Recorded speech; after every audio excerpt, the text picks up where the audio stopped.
देखिए, युद्ध की कहानियां ना अक्सर हमें बड़ी दूर की लगती हैं, किसी और देश की, किसी और जमाने की। लेकिन सोचिए, क्या हो जब वही युद्ध हमारे दरवाजे पर दस्तक दे दे। मेरे लिए तो ये कहानी कुछ ज्यादा ही पर्सनल है, क्योंकि ये सब कुछ वहीं से शुरू हुआ जहां से कुछ ही घंटे पहले मेरा परिवार निकला था। तो चलिए समझते हैं कि अगर मिडिल ईस्ट में जंग की आग भड़कती है तो उसकी लपटें कैसी दिख सकती हैं। तो आज के इस विश्लेषण में हम 5 हिस्सों पर गौर करेंगे। शुरुआत होगी एक पर्सनल कहानी से, फिर देखेंगे कि कैसे ये जंग खाड़ी में फैली, इसका पूरी दुनिया पर क्या असर हुआ, ये नौबत आई ही क्यों, और आखिर में एक बहुत ज़रूरी सवाल पर रुकेंगे। हर बड़ी जंग की कहानी की शुरुआत ना किसी आम इंसान की जिंदगी में मची उथल-पुथल से होती है। एक अचानक आई फोन कॉल से या एक ऐसी सुबह से जो पहले जैसी बिल्कुल नहीं होती।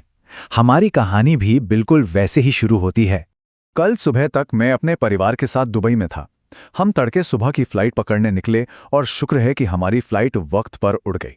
सब कुछ एकदम नॉर्मल लग रहा था, लेकिन हमें क्या पता था कि हमारे टेक ऑफ के कुछ ही घंटों के अंदर सब कुछ बदलने वाला है। जब हमारी फ्लाइट लैंड हुई तब जाकर हमें पता चला कि दुबई एयरपोर्ट पर तो धुआं ही धुआं है। उसे पूरी तरह से खाली करा दिया गया है। सारी की सारी उड़ानें कैंसिल कर दी गई हैं। और तो और बुर्ज खलीफा के पास ड्रोन्स और मिसाइलों को हवा में ही इंटरसेप्ट किया जा रहा था, और उनका जो मलबा था वो नीचे गिरकर आग लगा रहा था। सोचिए जरा, ये सब कितना चौंकाने वाला था। लेकिन इस पूरे कहर के बीच एक बात यूएई के हक में गई, उनका एयर डिफेंस सिस्टम। आप देखिए, ऑफिशियल डेटा के मुताबिक ईरान ने 1137 मिसाइलें दागीं, जिनमें से 1132 को हवा में ही तबाह कर दिया गया। मतलब ये आंकड़े दिखाते हैं कि हमला कितना बड़ा था और बचाव भी कितना जबरदस्त था। अच्छा, दुबई पर जो हमला हुआ वो तो एक रिएक्शन था, एक जवाबी कार्रवाई।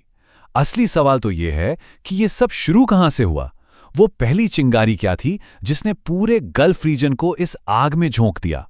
इस पूरे संघर्ष की शुरुआत हुई ऑपरेशन एपिक फ्यूरी से, और ये कोई छोटी मोटी झड़प नहीं थी, बल्कि अमेरिका और इजराइल का ईरान पर एक सोचा समझा बड़े पैमाने पर किया गया मिलिट्री अटैक था। और अधिकारियों ने साफ कह दिया था, ये तो बस शुरुआत है, ये ऑपरेशन कई दिनों तक चलेगा। इसके बाद तो हालात बहुत तेजी से बिगड़े। पहले दिन अमेरिका और इजराइल ने हमला किया, जिसमें ईरान के सुप्रीम लीडर मारे गए, और अगले ही दिन ईरान ने बदला लेने के लिए ऑपरेशन ट्रू प्रॉमिस 4 लॉन्च कर दिया, और इसमें खाड़ी देशों के आम नागरिक इलाकों को भी निशाना बनाया गया। अब इस हमले की सबसे बड़ी खबर थी ईरान के supreme leader ayatollah Ali Khamenei की हत्या। खुद ईरान के सरकारी टीवी ने यह कन्फर्म किया कि जब हमला हुआ तो वो अपने दफ्तर में ही थे, और उनके साथ साथ उनके परिवार के लोग भी मारे गए। इस हमले की गंभीरता का अंदाजा आप पूर्व अमेरिकी राष्ट्रपति ट्रंप के इस बयान से लगा सकते हैं। उन्होंने कहा, जो लोग सारे फैसले लेते हैं उनमें से ज्यादातर अब नहीं रहे। मतलब साफ था, ये सिर्फ एक लीडर पर हमला नहीं था, ये ईरान की पूरी लीडरशिप को एक ही झटके में खत्म करने की कोशिश थी। देखिए, मिलिट्री ऑपरेशन और बड़े बड़े नेताओं की बातें तो अपनी जगह हैं, लेकिन हर जंग की असली कीमत तो आम लोग चुकाते हैं। तो अब देखते हैं कि जब इस जंग की आग आम लोगों के घरों तक पहुंची तो उसका असर कितना भयानक था।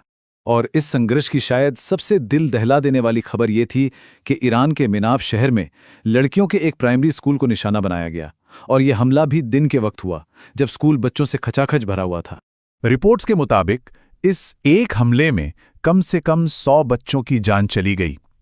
ये सिर्फ एक नंबर नहीं है, ये इस जंग की उस भयानक मानवीय कीमत को दिखाता है जिसके बारे में अक्सर बात नहीं होती। और इसी घटना के ठीक बाद इजराइल के ऑफिशियल अकाउंट से ये ट्वीट आता है, इजराइल को अपनी रक्षा करने का अधिकार है। 100 बच्चों की मौत की खबर के सामने ये बयान युद्ध की क्रूर सच्चाई को दिखाता है, जहां हर पक्ष अपने एक्शन को सही ठहराने में लगा रहता है। अब इस संघर्ष का सीधा असर हम पर कैसे पड़ता है? देखिए, इन खाड़ी देशों में 1 करोड़ से भी ज्यादा भारतीय रहते और काम करते हैं।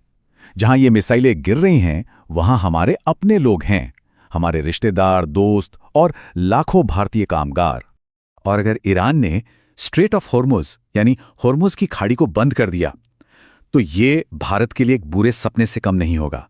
क्यों? क्योंकि हमारा 50% से ज्यादा कच्चा तेल वहीं से आता है, और अगर वो रास्ता बंद हो गया तो इसका सीधा मतलब है पेट्रोल डीजल के दाम आसमान छुएंगे, शिपिंग की लागत बढ़ जाएगी और पूरे देश में महंगाई का एक तूफान आ जाएगा। लेकिन कोई भी जंग ना रातों रात नहीं होती। इसकी जमीन महीनों बल्कि सालों पहले से तैयार हो रही होती है। तो सवाल यह है कि आखिर हम इस मोड़ तक पहुंचे कैसे, इस तबाही के बीच कब और कैसे बोए गए।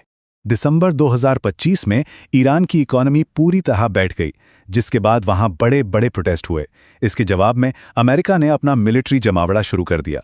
लेकिन सबसे दुखद बात यह है कि हमले से ठीक एक दिन पहले ओमान के एक मंत्री ने कहा था कि एक शांति समझौता हमारी पहुंच में है, पर अगले ही दिन बम गिरने लगे। और वॉशिंगटन पोस्ट की एक रिपोर्ट बताती है कि इस हमले की प्लानिंग तो महीनों पहले ही कर ली गई थी। इसका मतलब साफ है कि शांति की जो भी कोशिशें चल रही थीं, उनके बावजूद शायद मिलिट्री एक्शन का फैसला तो पहले ही हो चुका था। ये पूरी कहानी भले ही एक काल्पनिक सिचुएशन पर आधारित हो, लेकिन इसकी गूंज हमें इतिहास में साफ सुनाई देती है। क्या यह सब हमने पहले नहीं देखा है?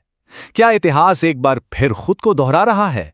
ये स्क्रिप्ट हमें सीधे साल 2003 में ले जाती है। तब इराक पर हमले के लिए क्या कहा गया था? यही कि हम इराकी लोगों के लिए शांति और लोकतंत्र लाने जा रहे हैं। और अब ईरान के लिए भी लगभग वैसी ही भाषा का इस्तेमाल हो रहा है। हम इस तानाशाही को रोकेंगे, आपकी आज़ादी की घड़ी आ गई है। ये समानताएं सोचने पर मजबूर करती हैं। हमें इतिहास से सीखना ही होगा। सद्दाम हुसैन और गद्दाफी जैसे तानाशाहों को तो हटा दिया गया, लेकिन उसके बाद क्या हुआ? इराक और लीबिया पहले से भी ज्यादा अस्थिर हो गए। आम लोगों के लिए हालात सुधरने की जगह और भी ज्यादा खराब हो गए, और इसी माहौल में नए नए आतंकवादी संगठनों को पनपने का मौका मिल गया। तो सबसे बड़ा डर और सबसे बड़ा सवाल यही है, क्या बाहरी दखलंदाजी के बाद ईरान भी उसी अस्थिरता के रास्ते पर चला जाएगा? क्या इतिहास एक बार फिर खुद को दोहराएगा? ये एक ऐसा सवाल है जिसका जवाब हमें शायद भविष्य ही देगा।